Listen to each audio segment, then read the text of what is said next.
This is an article that came across again a few years ago that I thought was really interesting about kind of not just mental health and behavioral health care in colleges and universities, but really integrating it into not just the formal health system, but integrating it into student and campus life. So that's the reason why I selected this particular article. So this is from the Wall Street Journal, 2017. Counselors go where the students are. Colleges place mental health services in handy locations, even above Starbucks. So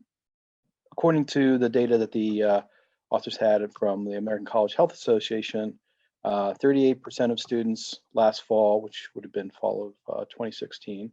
said they felt so depressed that it was difficult to function, and 10% had seriously considered suicide, according to a survey of 33,500 students. Amid reports of long wait times for students in crisis to see counselors and concerns of school officials, sometimes school officials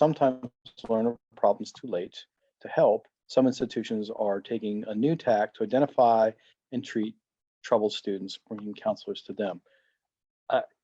Again, if it's there's two things here. One, long wait times, is indicative of a lack of available, lack of resources for students. So, and of course, we can hold this article up against the current place and time where COVID has strained our mental health resources in lots of different ways. So it's likely this problem of longer than it should be wait times, and certainly for students who are in crisis, that wait time needs to be close to zero. That's likely probably even a worse problem. And again, some of you may have a better sense of that even than I do, from seeing it through the lens of a student yourself currently. But the other part of it is a little bit kind of broader than that, and that is there are lots of reasons why people don't get to the help that they need, even when it's available. And as we're talking about with a lot of other aspects of integrated health, part of the solution seems to be when people can't, or sometimes are reluctant to get to the help, then we should look for ways to bring help to them, which is a big part of where this article is going. So, so some universities are starting to use dorm space as counseling offices, and again, kind of like what we talked about with the military, trying to embed mental health services and mental health service providers really with the students in their dormitories, and again, not just making sure that these are resources available in health services, but they're interwoven into student and campus life. And more students, one of the things that's different today, and this is probably I would think to be a good thing, is there are many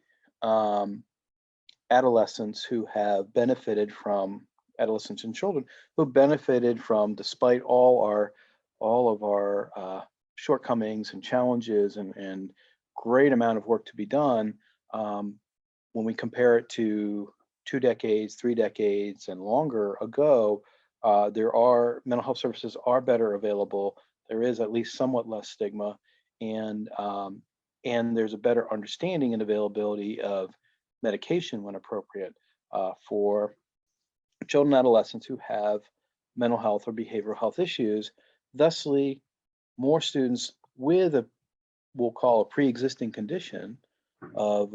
mental health or substance use disorder issue can get to college, where oftentimes, and certainly when I was younger, you were much less likely to get the help that you needed, and thus less likely to make it to college. So, so one of the things that this article pointed out that I thought was really interesting, it's not mentioned in that video that we just saw, is it's entirely likely that we have more students who do have again, let's call it a pre-existing condition, um, coming into college, which is can in some ways be considered, a positive sign in that um, those with behavioral health type pre-existing conditions were able to get at least some of the help they needed as children and or adolescents, thus in helping them be able to enable them to get to college. So, but that also provides a challenge to making sure that that we've accounted for that as a on college campuses across the country. So so the RA, the dormitory RA, has historically been, among many things, kind of the eyes and ears, and in some cases, kind of the informal counselor for students in living in dormitory settings on college campuses. And the authors hypothesized from the data that they looked at that RAs, who are usually students themselves, and maybe psych or social work majors, but either way, they are not, at least historically, they are not, they don't have any kind of training or preparation to deal with students with mental health or behavioral health issues, and certainly not necessarily trained, although I would imagine that's better today than when I was living on campus. But they're generally not prepared to be mental health crisis interventionists. Okay, and one of the other things they noted is more evening hours offered at student health services to meet increased demand, and not just increased demand, but again, something you guys know very well, is to also meet the demands of an increasingly diverse student body, meaning not just diverse in race, ethnicity, and gender identity, and gender preference identity and sexual identity, but also in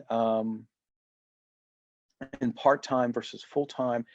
More students, again, as you guys know, more students work full-time and take classes as they can, and some go a semester on, a semester off, but many more students are paying for school as they go. And so having kind of 9 to 5 hours as if all of your students on a campus are going to school full time, with parental or family support, and working, not working, or just working very little. That's not, the student, not only captures, an increasingly small part of the student body. So making sure we have evening hours and potentially even weekend hours, right? Understanding that if we're serving a student body, it's got to be beyond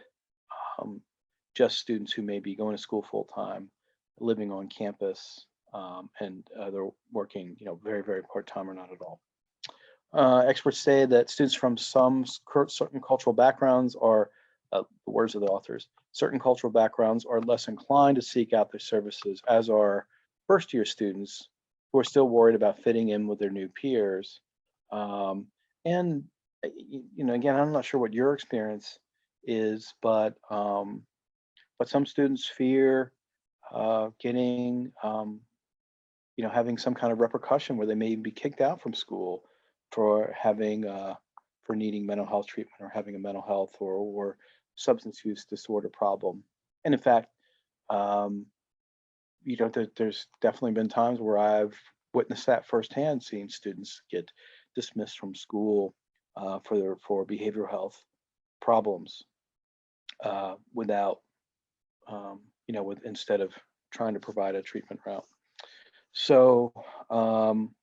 Virginia Tech, for example, has to get again more they get behavioral health services kind of woven into the campus and student life, have offered at university athletic facilities, which at a at a facility like, at a university like Virginia Tech, much like